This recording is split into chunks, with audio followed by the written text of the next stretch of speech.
ناظرین محترم السلام علیکم ورحمۃ اللہ وبرکاتہ۔ پروفیسر وارث محمود پروگرام عرفان دین میں ایک نئے موضوع کے ساتھ حاضر خدمت ہیں۔ آج ہم مسکینوں کے حقوق پر بات کریں گے۔ مسکین عربی زبان کا لفظ ہے اور اس کے لغوی معنی ہیں عاجز، لاچار، ناتواں، غریب، مفلس، نادار وغیرہ۔ لیکن اس کی بہترین تعریف خود سرکار دو عالم صلی اللہ علیہ وآلہ وسلم نے فرمائی ہے۔ یہ بخاری شریف میں حضرت ابو ہریرہ رضی اللہ تعالیٰ عنہ کی روایت ہے کہ آپ فرماتے ہیں کہ مسکین وہ نہیں جو لوگوں کے چکر کاٹتا پھرتا ہے کہ اسے ایک دو لقمے یا ایک دو کھجوریں مل جائیں، بلکہ اصل مسکین وہ ہے جس کے پاس اتنا مال نہیں کہ اس کے ذریعے بے پرواہ ہو جائے، اس کا حال کسی کو معلوم نہ ہو کہ کوئی اسے صدقہ ہی دے دے، اور نہ ہی وہ اپنے ہاتھ پھیلانے کے لیے اٹھتا ہو۔ سورہ توبہ میں جہاں اللہ تعالیٰ نے 8 لوگوں کو زکوٰۃ صدقات دینے کا حکم دیا ہے، وہاں ابتدا میں ہی مساکین کا بھی ذکر فرمایا ہے۔ ارشاد ربانی ہے انما الصدقات للفقراء والمساکین الی آخرہ، یعنی یہ صدقات فقراء کے لیے ہیں، مساکین کے لیے ہیں، عاملین کے لیے ہیں، اور ان کے لیے ہیں جن کے دل پرچائے جاتے ہیں، گردنیں چھڑانے کے لیے ہیں، مقروضوں کے قرض ادا کرنے کے لیے ہیں، جہاد کرنے والوں کے لیے ہیں، اور مسافروں کے لیے ہیں۔ پھر سورہ زاریات میں اللہ تعالیٰ ارشاد فرماتے ہیں وفی اموالہم حق للسائل والمحروم، کہ یعنی تمہارے مالوں میں حق ہے سوال کرنے والوں کا اور ان محروموں کا جو سوال نہیں کرتے۔ یہ رغبت ہے کہ صدقات دو۔ پھر سورہ ماعون میں اللہ تعالیٰ جلال میں نظر آتے ہیں اور فرماتے ہیں ارأیت الذی یکذب بالدین فذلک الذی یدعو الیتیم ولا یحض علی طعام المسکین، یعنی اے محبوب دیکھا ہے اس شخص کو جو قیامت کو جھٹلاتا ہے، یتیم کو دھکے دیتا ہے اور مسکین کو کھانا کھلانے کی رغبت نہیں دلاتا۔ ترمذی اور ابو داؤد شریف میں عبداللہ بن عمر کی روایت شدہ حدیث مبارک ہمیں ملتی ہے کہ سرکار دو عالم صلی اللہ علیہ وسلم نے ارشاد فرمایا کہ مالدار اور قوی کے لیے صدقہ نہیں۔ پھر بخاری میں حضرت ابو دردہ رضی اللہ تعالیٰ عنہ کی ایک روایت ملتی ہے کہ نبی مکرم صلی اللہ علیہ وآلہ وسلم نے ارشاد فرمایا کہ مجھے کمزوروں اور غریبوں میں تلاش کرو جن کی وجہ سے تمہیں رزق دیا جاتا ہے اور دشمنوں کے مقابلے میں تمہاری مدد کی جاتی ہے۔ ناظرین، اس موضوع پر مزید جاننے کے لیے مہمانوں سے گفتگو کرتے ہیں۔ میرے آج کے مہمان ہیں علامہ خضر محمود چشتی صاحب، اور میرے دوسرے مہمان ہیں اخوند زادہ حسیب نذیری صاحب۔ سر، ویلکم ٹو دا شو۔ علامہ صاحب، یہ ارشاد فرمائیے کہ سورہ زاریات میں ہے وفی اموالہم حق للسائل والمحروم، کہ تمہارے مالوں میں حق ہے سوال کرنے والوں کا اور محروم لوگوں کا۔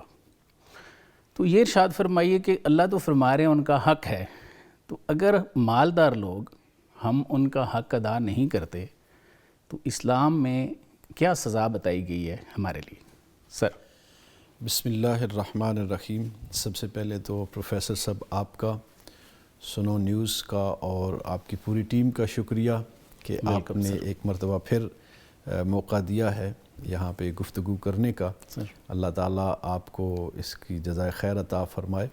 ویلکم۔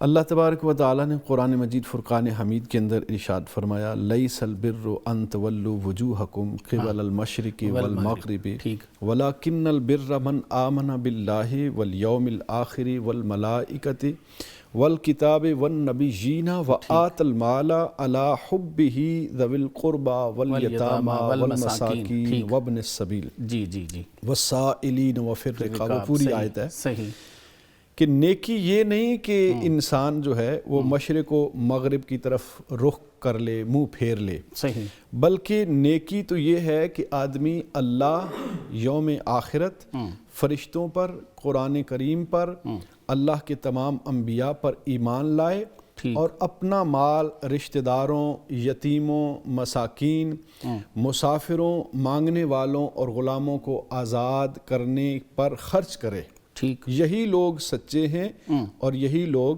اللہ سے ڈرنے والے ہیں۔ بالکل ٹھیک ہے۔ اب یہاں اس آیت میں بھی اللہ تعالیٰ نے واضح طور پر نیکی کی جو ڈیفینیشن ہے جی وہ بتا دی ہے کہ صرف بندہ نماز روزہ کرتا رہے، حج ادا کرتا رہے، جہاد کرتا رہے، لیکن غرباء اور مساکین کا حق نہ دے، تو اللہ فرما رہا ہے وہ نیکی نہیں ہے۔ بالکل ٹھیک ہے، کہ جس میں ان لوگوں کے حقوق ادا نہیں کیے جا رہے۔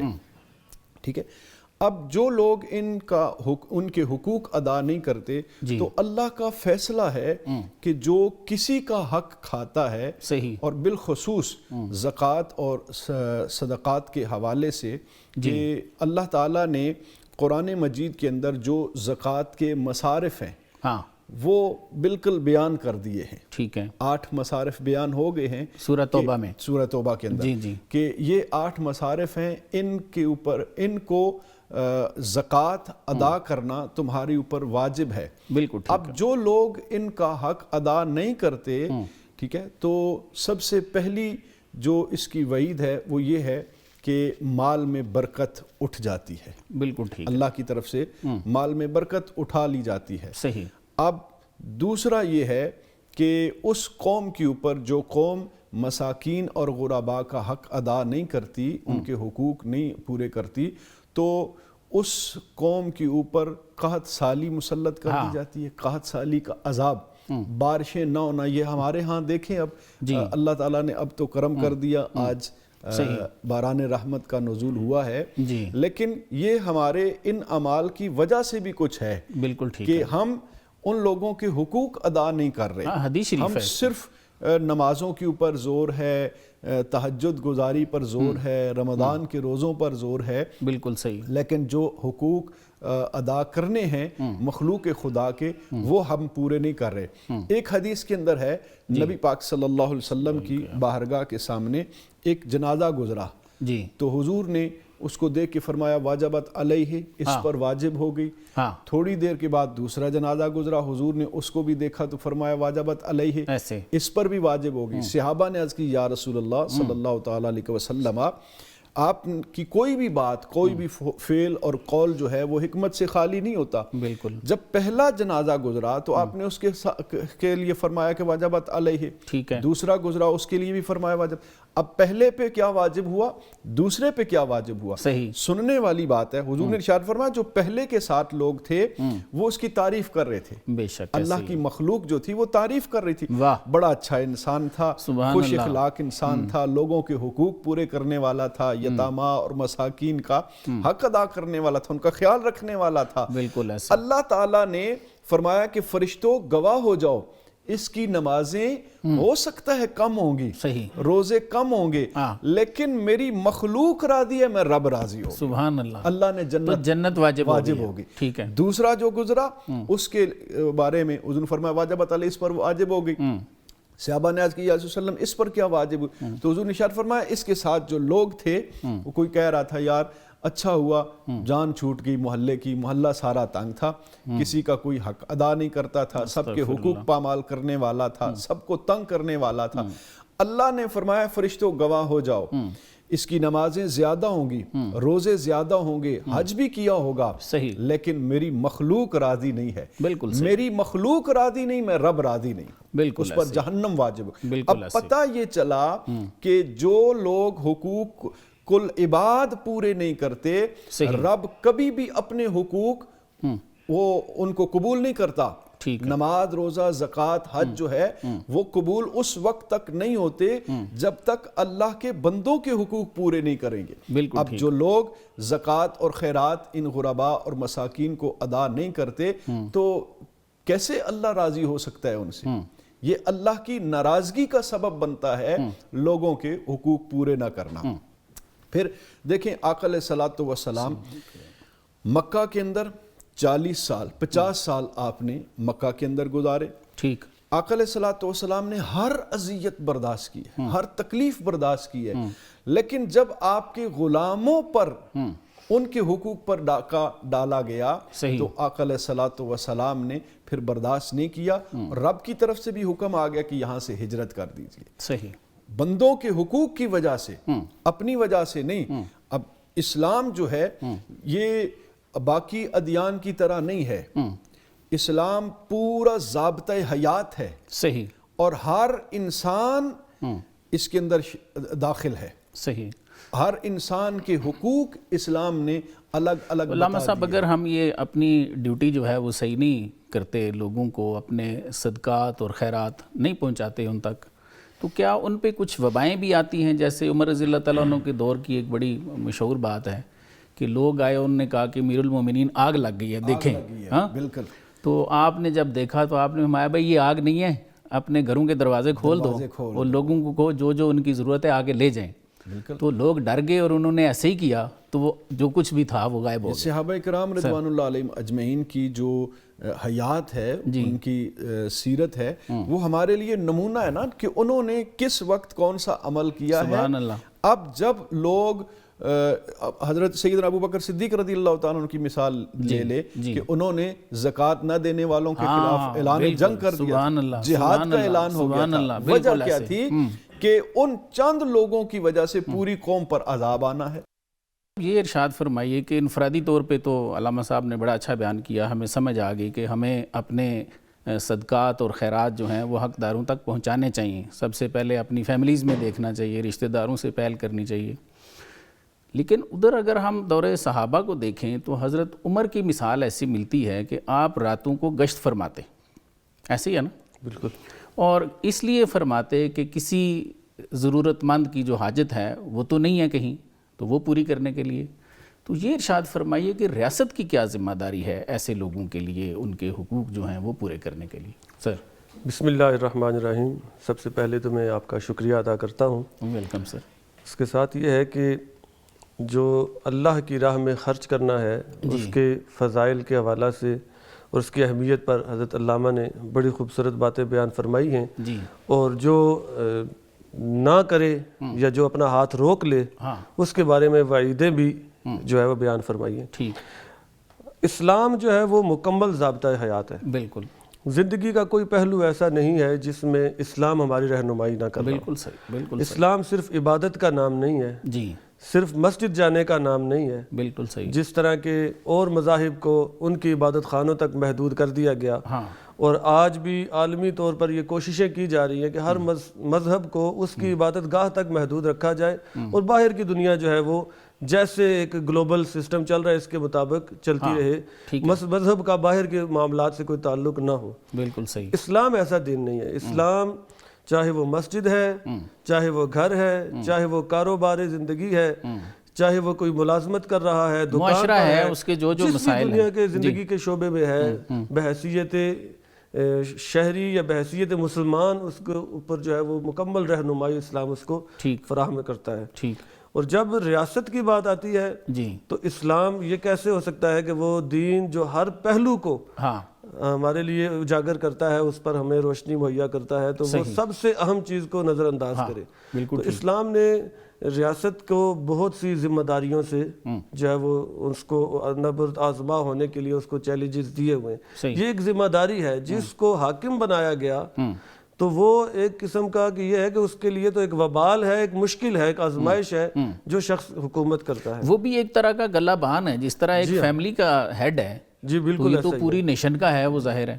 کلکم راعٍ وکلکم مسئول عن رعیتہ. بالکل ٹھیک. کہ آپ میں سے ہر شخص جو ہے وہ نگران ہے اور اس سے اپنی رعایا کے بارے میں سوال کیا جائے گا. تو جب ایک ریاست کی ہم بات کرتے ہیں اور ایک حاکم وقت کی بات کرتے ہیں تو اس کے لیے بھی یہ ضروری ہے کہ وہ اپنی ریاست کے ہر فرد کی ضروریات کا خیال رکھے اور ان کے لیے آسانیاں مہیا کرے، ان کی مشکلات میں آسانیاں پیدا کرنے کے لیے. بیت المال کا جو تصور تھا صحابہ میں، اس پہ ان کے وظائف لگے ہوئے تھے عام لوگوں کے جو نادار تھے، اس طرح کے مسکین تھے. اگر پیچھے جاؤں تو نبی کریم صلی اللہ تعالیٰ علیہ وسلم نے ریاست مدینہ کی بنیاد رکھی. ہم اس کا آج بھی بڑا ذکر سنتے ہیں. جب حضور علیہ الصلوۃ والسلام مکہ شریف سے مدینہ طیبہ جب تشریف لائے ہجرت کر کے، تو جب سب سے پہلا خطبہ ہے نبی کریم صلی اللہ علیہ وسلم کا جی تو اس میں حضور نے ارشاد فرمایا کہ افشوا السلام واطعموا الطعام، کہ آپس میں سلام کو پھیلاؤ اور ایک دوسرے کو کھانا کھلایا کرو. سبحان اللہ. یعنی کہ آتے ساتھ ہی جو ایک زندگی گزارنے کا جو نظام جو ہے دیا جا رہا ہے اس میں حقوق العباد کو کتنے زور سے جو ہے وہ اس کو بیان کیا کہ آتے ساتھ ہی حضور علیہ الصلوۃ والسلام نے فرمایا کہ ایک دوسرے کو سلام کرو، کہ اس سے محبت بڑھتی ہے، ایک دوسرے کے ساتھ ربط بڑھتا ہے. اور پھر کھانا کھلاؤ کہ جو غرباء ہیں، مساکین ہیں، جو کھانے سے محروم ہیں، وہ محروم نہ رہ جائیں. تو یہ تو ایک بحیثیت حاکم ریاست مدینہ نبی کریم صلی اللہ علیہ وسلم نے آتے ساتھ ہی یہ حکم جاری فرما دیا. اور پھر جب خود حضور علیہ الصلوۃ والسلام کے پاس جب کوئی چیز آتی تھی، کوئی بھی مال آتا تھا، اس کو وہ تقسیم فرما دیتے تھے اور دامن جھاڑ کے واپس جاتے. اور پھر حضرت ابوبکر صدیق رضی اللہ تعالیٰ عنہ کے زمانہ میں اگر ہم دیکھیں، آپ نے بھی ایسے ہی کیا.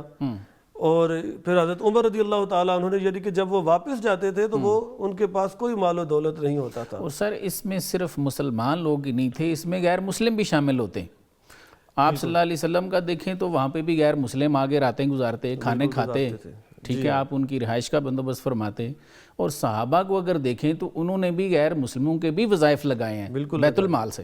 سر تو جو بھی ضرورت مند ہے، یعنی کہ مسکین کی تو تعریف ہی یہی ہے کہ حضور علیہ الصلوۃ والسلام نے بھی یہ فرمایا کہ وہ شخص مسکین نہیں ہے کہ جو تمہارے دروازے پہ آئے اور تم نے اس کو کچھ کھانے کے لیے ایک روٹی دے دی، دو لقمے دے دیے اور وہ کھجوریں دے کر آپ نے اس کو رخصت کر دیا اور وہ چلا گیا. بلکہ وہ ہے کہ جس کے پاس اپنی بنیادی ضروریات پوری کرنے کے وسائل نہیں ہیں، اور اس کے باوجود وہ اپنی آواز بھی نہیں، صدا بھی نہیں لگاتا، سوال نہیں کرتا، کسی کے سامنے دستے سوال دراز نہیں کرتا. تو پھر اس کو تلاش کیا جائے. بالکل ایسے. تو وہ تلاش کون کرے گا؟ ایک تو جو امراء ہیں یا جن کے پاس مال و دولت ہے وہ تو کریں ہی، صحیح. اس کے بڑھ کر یہ ذمہ داری اس حاکم کی ہے نا کہ وہ اپنی ریاست کے اندر دیکھے کہ کون کون سے ایسے لوگ ہیں کہ جن تک ان کی بنیادی ضروریات ہی نہیں پہنچ سکتی. بالکل. یہ بھی ایک تصور ہے کہ جس کے پاس کوئی مال ہے یا یعنی کہ اگر کسی کے پاس اپنا گھر ہے تو وہ بالکل اس کو کچھ بھی نہیں دیا جائے گا، بلکہ وہ بھی اگر ضرورت مند ہے اور ہمیں یہ چھان بین کرنی چاہیے کہ ہمارے پڑوس میں جو شخص رہتا ہے اس کے حالات کیسے ہیں. بالکل. کیا اگر ہم یہ دیکھ رہے ہیں کہ باہر سے اس کا گھر ہمیں نظر آ رہا ہے تو ہو سکتا ہے وہ تو بنیادی ضروریات سے گھر میں پریشان ہو، جو آج کے حالات ہیں اس کے تناظر میں بھی ہم دیکھیں تو یقیناً ایک ریاست کی بہت بڑی ذمہ داری ہے. اگر 100% نہیں کر سکتی ریاست تو کوئی منیمم لیول پہ کرے ان کا. جی ہاں، کچھ نہ کچھ ان کا خیال کرنا تو اس کا فرض ہے. بالکل ضروری ہے بنیادی ضروریات کا خیال رکھنا. جی ناظرین، ایک بریک لیتے ہیں، بریک کے بعد دوبارہ حاضر ہوتے ہیں.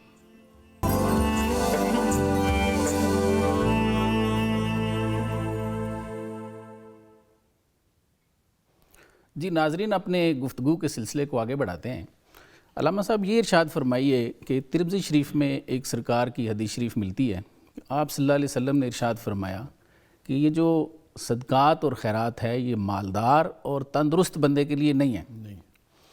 تو آج کل اگر ہم اپنے ملک میں دیکھیں تو ہمارے بہت سارے لوگ تو زکوٰۃ اکٹھی کرتے ہیں، اور نہ صرف ملک سے اکٹھی کرتے ہیں، گلف سے بھی لے کے آتے ہیں. ایسے ہی ہے؟ بالکل ایسے ہی. تو یہ تو اوپن سیکرٹ ہے، ہم سب کو پتہ ہے. تو اس کو نہ صرف وہ یہ کہ اس زکوٰۃ کو کھاتے ہیں، اس سے لوگ کاروبار کرتے ہیں، وہی کاروبار آگے پھر دوبارہ بھی دکھاتے ہیں، کچھ اس میں کوئی اسلام کی چیزیں بھی شامل کرتے ہیں. تو یہ نظام چل رہا ہے. تو یہ ارشاد فرمائیے کہ ان کے اس عمل کو آپ کیسے دیکھتے ہیں؟ سب سے پہلے تو دیکھیں جی کہ قرآن نے واضح جو مصارف زکوٰۃ ہیں وہ بیان کر دیے. ٹھیک ہے. اب اس سے آگے کوئی نہیں ہے. بالکل ٹھیک. جو 8 مصارف قرآن نے بیان کر دیے ہیں جی ان کے اوپر ہی زکوٰۃ لگے گی. بالکل صحیح. اگر آپ اس کے علاوہ کسی کو زکوٰۃ دیتے ہیں تو آپ کی زکوٰۃ ادا ہی نہیں ہوگی. بالکل صحیح. ٹھیک ہے نا جی. بالکل صحیح ہے. دوسرا، اگر ہم صحابہ کرام رضوان اللہ تعالی علیہم اجمعین کی حیات کو دیکھیں، ان کی سیرت کا مطالعہ کریں تو ایک صحابی کی بات مجھے یاد آ گئی. ایک صحابی رسول تھے، وہ کیا کرتے کہ اکثر نہ وہ فجر کی نماز کے فوراً بعد اٹھ کے چلے جاتے تھے. ٹھیک. صحابہ بڑے پریشان ہوئے کہ بھئی اس بندے کو کیا مسئلہ ہے، جب سرکار بیٹھے ہوئے ہیں، آپ کی صحبت کو چھوڑ کے تو یہ فوراً حضور کی میت سے بڑی اور کوئی میت تو نہیں ہو سکتی نا، کوئی عبادت بھی نہیں ہو سکتی. آپ دیکھیں نا، صحابی کہتے کس کو ہیں کہ جس نے حالت ایمان میں حضور کو دیکھا اور حضور نے اس کے اوپر اپنی نگاہ ڈال لی. بالکل ایسے صحابی. اب وہ صحابی بہت بڑے سے بڑے متقی پرہیزگار شیخ کتب ابدال ولی ان سے بڑا ان کا مقام ہے. چاہے انہوں نے نماز پڑھی ہے یا نہیں پڑھی, صرف ایک لمحے کے لیے حضور کی نگاہ پڑ گئی اور اس نے حالت ایمان میں حضور کو دیکھا اور حالت ایمان میں فوت ہو, وہ صحابی رسول ہے.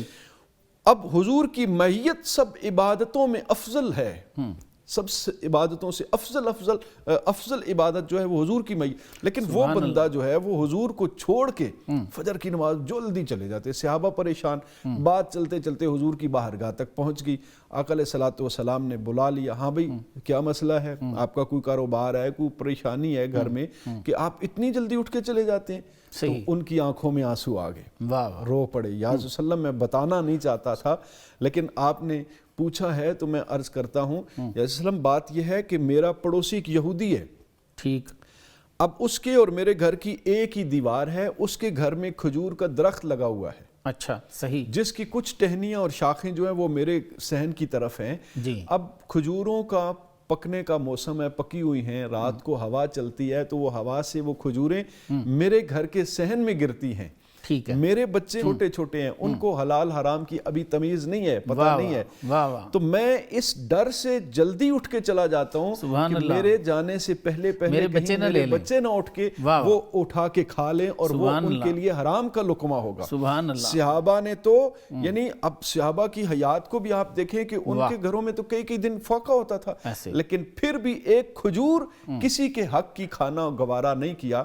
تو ہم کیسے مسلمان ہیں کہ ہم غرباء اور مساکین, ہمارے پاکستان میں تو اللہ معاف کرے, میں نے خود اپنی آنکھوں سے دیکھا ہے, یہ زلزلہ آ گیا, سیلاب آ گیا, ہم لوگ ان کے لیے مال لے کے جا رہے ہیں, دنیا ہمیں دے رہی ہے, ان کا حق دے رہی ہے, اور ہمارے ہاں لوگ راستوں میں ڈنڈے اٹھا کے کھڑے ہوئے, ٹرک کے ٹرک لوٹ رہے ہیں, اور جو بڑا مال آتا ہے, ٹھیک ہے, تو وہ تو ہمارے بڑوں کے پاس چلا جاتا ہے, غرباء اور مساکین تک تو پہنچتے ہی نہیں ہے. یہی وجہ ہے ہمارے اس ملک پاکستان کے اندر جو نظام خراب ہو رہا ہے, ڈکیتی, چوری, راہزنی جو ہے یہ زیادہ ہو رہی ہے. اس کی وجہ کیا ہے؟ ہر بندے کے ساتھ پیٹ تو لگا ہوا ہے, اس نے اپنا پیٹ تو پالنا ہی پالنا ہے. بالکل صحیح. تو اگر اس کا حق اس کو نہیں مل رہا تو اس نے پھر چھیننا ہے نا حق.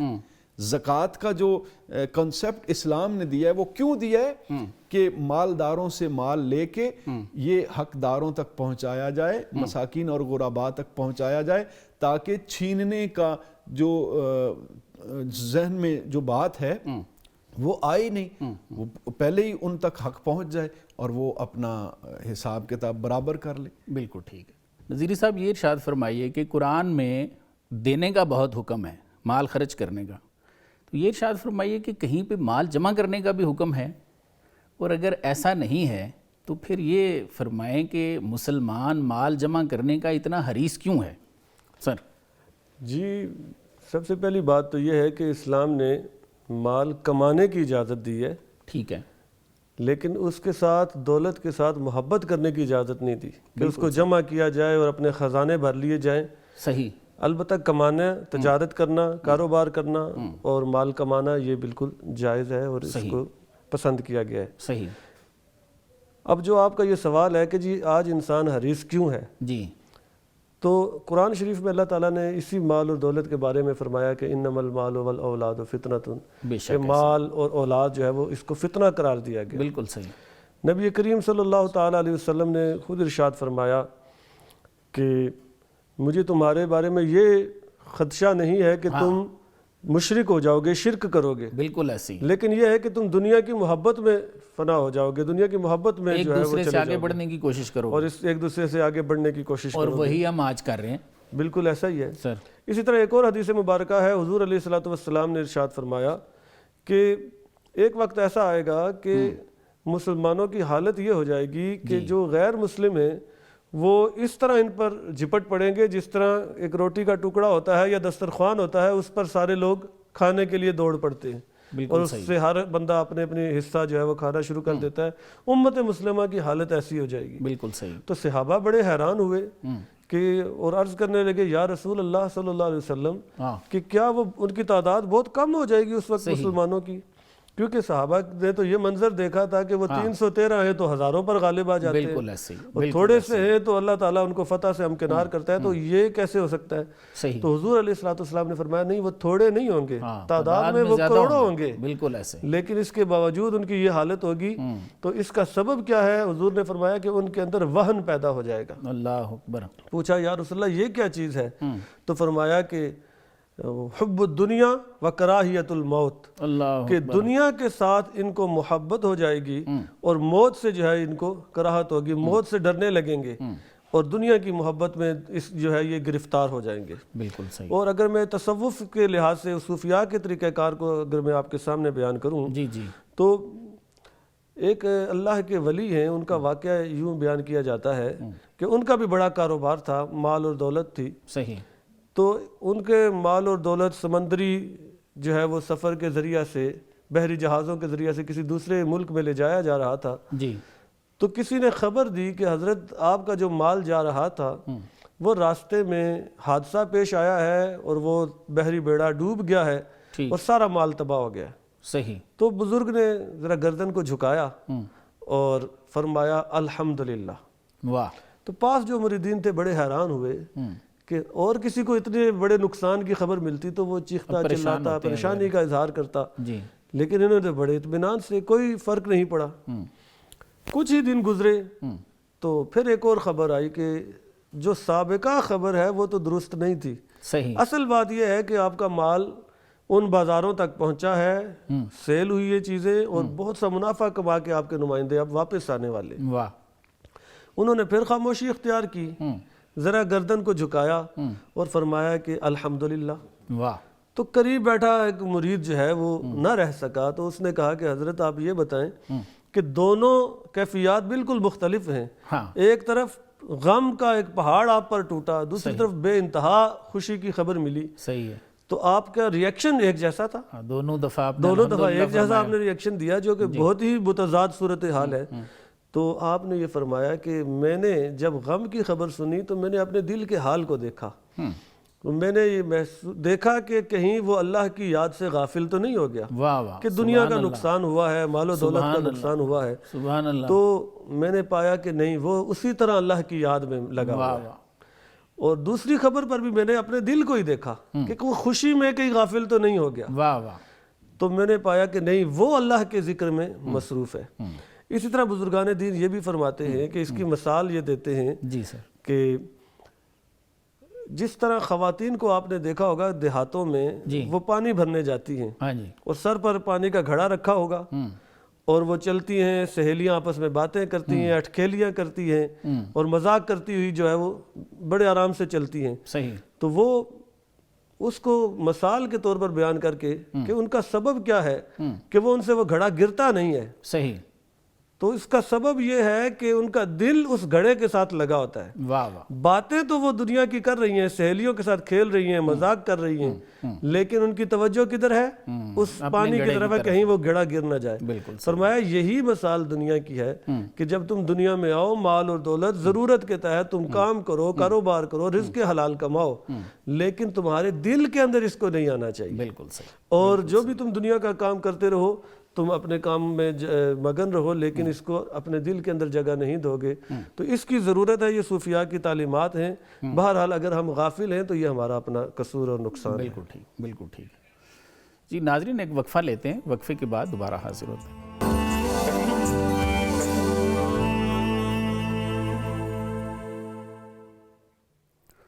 جی ناظرین، اپنی گفتگو کو آگے بڑھاتے ہیں۔ علامہ صاحب یہ ارشاد فرمائیے کہ آپ صلی اللہ علیہ وسلم کا ایک کلام مبارک ملتا ہے ہمیں کہ آپ نے صحابہ کو فرمایا کہ مجھے مسکینوں میں تلاش کیا کرو، جن کی وجہ سے تمہیں رزق ملتا ہے اور جن کی وجہ سے دشمن کے خلاف تمہاری مدد ہوتی ہے۔ تو اس پہ تو تھوڑی روشنی ڈالیے کہ اس سے کیا مراد ہے؟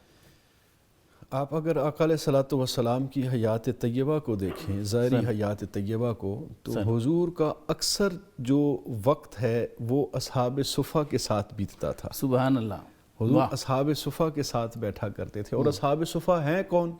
یہ وہ لوگ ہیں کہ جن کا جن کے پاس کھانے کے لیے کوئی چیز نہیں, ایسے ہی ایک چادر وہ بھی ایسی کہ اگر وہ پاؤں پہ ڈالیں تو سر ننگا ہے, سر پہ ڈالیں تو پاؤں ننگے ہیں. ایسے وہ لوگ ہیں جن کا اپنا کوئی ٹھکانہ نہیں ہے, نہ بیوی بچے ہیں, نہ کاروبار ہے, نہ زمین ہے, کچھ بھی نہیں ہے. ایسے ہی ہے ان لوگوں کے ساتھ. بلکہ ایک روایت میں تو یہ بھی ملتا ہے کہ آقا علیہ الصلوۃ والسلام اس وقت تک کھانا تناول نہیں فرماتے تھے جب تک اصحاب صفہ نہیں کھا لیتے تھے.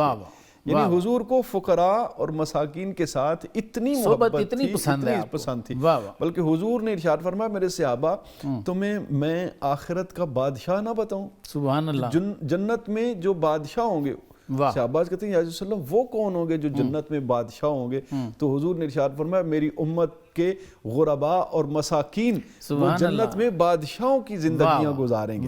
سبحان اللہ. بلکہ ایک روایت میں آتا ہے کہ آقا علیہ الصلوۃ والسلام حضرت ابو سعید خدری رضی اللہ تعالیٰ عنہ آپ روایت فرماتے ہیں کہ آقا علیہ الصلوۃ والسلام ایک دن غریب مہاجرین کے پاس تشریف فرما ہوئے اور فرمایا اے فقراء مہاجرین, مبارک ہو تمہیں اس نور کامل کے باعث جو تمہیں قیامت کے دن اللہ کی طرف سے ملے گا. سبحان تم اللہ. دولت مندوں سے آدھا دن پہلے جنت میں داخل ہو جاؤ. اور وہ آدھا دن کیا ہے؟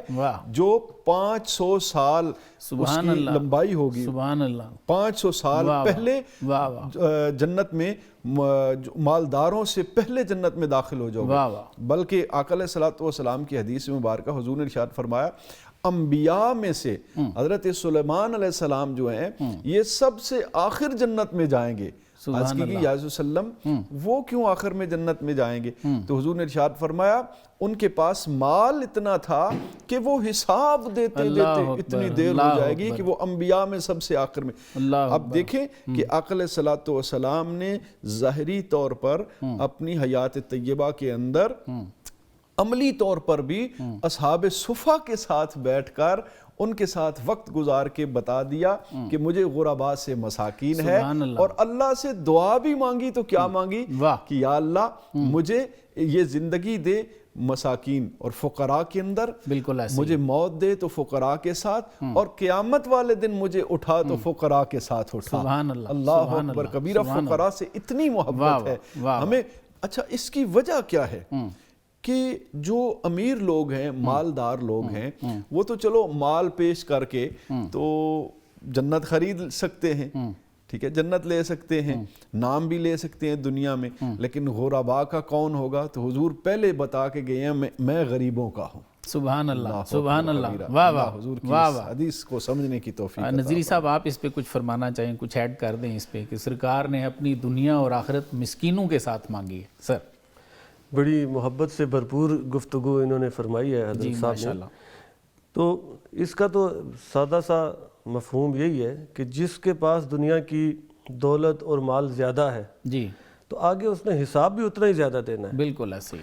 دو بزرگوں کی اسماء گرامی ابھی میرے ذہن میں نہیں ہے, میں پڑھ رہا تھا ان کی, تو جب ان کا وصال ہوا تو ان میں سے ان کو کسی نے خواب میں دیکھا تو وہ کہتے ہیں جی کہ میرے جو دوسرے دوست ہیں وہ مجھ سے سالوں پہلے جنت میں چلے گئے. سبحان اللہ. اور میں ان سے بہت بعد میں گیا. ٹھیک ہے. تو وجہ پوچھی گئی تو فرمایا کہ اصل میں بات یہ تھی کہ میرے پاس ایک وہ گدڑی تھی یا تلائی جس کو آپ کہہ سکتے ہیں کہ وہ میں اپنے ساتھ رکھتا تھا جب سفر میں جاتا تھا کہ کہیں بیٹھوں گا تو اس کو بچھا لوں گا, اور اس اللہ کے بندے نے وہ بھی اپنے پاس نہیں رکھی ہوئی. واہ واہ واہ واہ. تو وہ اس انداز میں اللہ کی راہ میں نکلتے تھے.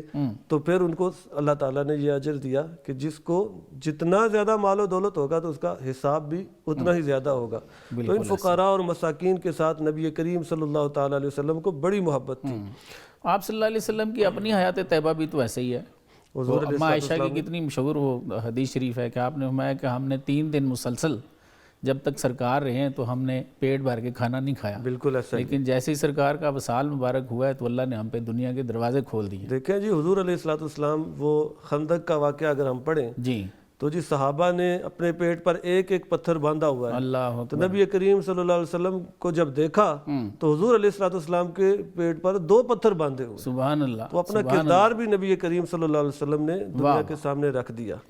اچھا اس میں ایک بات یہ بھی ہے کہ وہ جو فقراء اور مساکین ہیں ان کا مقام اور مرتبہ ایک اور واقعہ میں بزرگان دین کا آپ کے سامنے رکھتا ہوں کہ حضرت پیر پٹھان رحمۃ اللہ علیہ کے پاس ایک شخص آیا جی اور اس نے کہا کہ حضرت مجھے کوئی نصیحت فرمائے. سر تو آپ نے ارشاد فرمایا کہ اللہ تعالیٰ کو اپنے سے بہتر سمجھو, سبحان اللہ, اور اگر یہ بھی نہ کر سکو تو کم از کم اپنے جیسا سمجھو, واہ واہ, اپنے سے کم تر نہ سمجھنا. وہ بڑا حیران ہوا کہ حضرت یہ کیا نصیحت ہے, اللہ کو اپنے جیسا کون, بہتر تو یقیناً اللہ اعلیٰ ہی ہے, تو یہ کیسی بات ہوئی کہ اپنے جیسا سمجھ لو, صحیح, تو یہ کون سی مسلمانی ہے. اور اس کو بڑی حیرانگی ہوئی اس بات پر. تو آپ نے فرمایا میرے پاس قیام کرو, تمہیں تمہارے سوال کا جواب بھی مل جائے گا. ٹھیک, تو آپ کے پاس اس نے قیام کیا. اگلے دن صبح جب وہ اٹھا تو آپ نے اس کے لیے کھانا بھجوایا. ٹھیک, ایک تازہ روٹی ہے اچھی جو بہترین انداز میں گھی لگا ہوا ہے, جی, اور ساتھ ایک باسی روٹی اس کو دی گئی. صحیح, تو وہ اب کھانا شروع ہی کرنے والا تھا کہ ایک فقیر اس کے سامنے سے گزرا, صحیح, اور اس نے صدا لگائی. تو اس نے غور کیا, اس نے کہا کہ چلو اللہ کا بندہ ہے, جو روٹیاں میرے پاس بھی دو ہی ہیں, باسی دے اس میں سے باسی روٹی اٹھا کر اس نے ٹھیک ہے, اس کو دے دی. اور جب حضرت کی ملاقات کے لیے پہنچا تو آپ نے فرمایا کہ میں نے تمہیں کہا نہیں تھا, واہ واہ واہ واہ, اس نے تم سے مانگا اللہ کے نام پر, واہ واہ, تو تم نے اللہ کے نام پر اگر بہتر اسے سمجھتے تو تازہ روٹی اس کو دیتے, بالکل, اور خود باسی پر گزارا کرتے, بالکل, کیونکہ اللہ کے نام پر مانگا. بالکل ٹھیک, تم نے اللہ کے نام کو چلو یہ نہیں تھا تو اپنے برابر بھی سمجھتے, تو آدھی باسی خود رکھ لیتے, آدھی تازہ خود رکھ لیتے, اور آدھی باسی اور آدھی تازہ اس کو دے دیتے. تم نے تو اپنے جیسا بھی نہیں سمجھا, اور اللہ کے نام پر تم نے وہ باسی روٹی جو ہے غریب کو دی. تو یہ تعلیمات ہیں اولیاء کاملین کی, اور یہی تعلیمات ہمارے دین نے ہمیں دی ہیں کہ اس میں ہمیں یہ دیکھنا چاہیے کہ اللہ کے جو بندے ہیں اور جو فقراء اور مساکین ہیں وہ کس قدر مقام اور مرتبے کے حامل ہیں. سبحان اللہ, سبحان اللہ. جی ناظرین, آپ نے ہمارے مہمانوں کی گفتگو سنی. آج کی گفتگو کا خلاصہ یہ ہے کہ اللہ تعالیٰ نے برملا یہ ارشاد فرمایا ہوا ہے کہ ہمارے مالوں میں غرباء و مساکین کا حق ہے, اور کسی کو اس کا حق دینا ضروری ہوتا ہے کیونکہ وہ ہمارا ہوتا ہی نہیں. اگر ہم یہ خیرات اور صدقات مسکینوں کو نہیں دیتے تو حدیث شریف میں ہے کہ ہم پر وبائیں آئیں گی اور بارشیں روک لی جائیں گی. اسلامی ریاست کا بھی یہ فرض ہے کہ غریبوں اور مسکینوں کے لیے بیت المال سے وظائف کا اہتمام کرے. زکوٰۃ صدقات غریبوں مسکینوں کا حصہ ہے, مالداروں اور صحت مند لوگوں کو کما کر کھانے کا حکم ہے. اسلام میں دینے ہی دینے کا حکم ہے, جمع کرنے کا نہیں. حضور صلی اللہ علیہ وآلہ وسلم نے ارشاد فرمایا کہ غریبوں اور مسکینوں کی اللہ کو اتنی لاج ہے کہ جو عرض کرتے ہیں اللہ ویسے ہی کر دیتے ہیں. آقا کریم صلی اللہ علیہ وآلہ وسلم نے دنیا اور آخرت مسکینوں کے ساتھ مانگی ہے. اس سے یہ بات سمجھ آتی ہے کہ غریبی اور مسکینی قابل رشک ہیں, قابل نفرت نہیں. غربت کا ایک اپنا نشہ ہے لیکن یہ سب کو نصیب نہیں. اسی پیغام کے ساتھ میں اپنے آج کے مہمانوں کا شکریہ ادا کرتا ہوں. سر آپ دونوں کی تشریف آوری کا بہت بہت شکریہ. ناظرین اپنے میزبان کو بھی اجازت دیجیے. اللہ حافظ.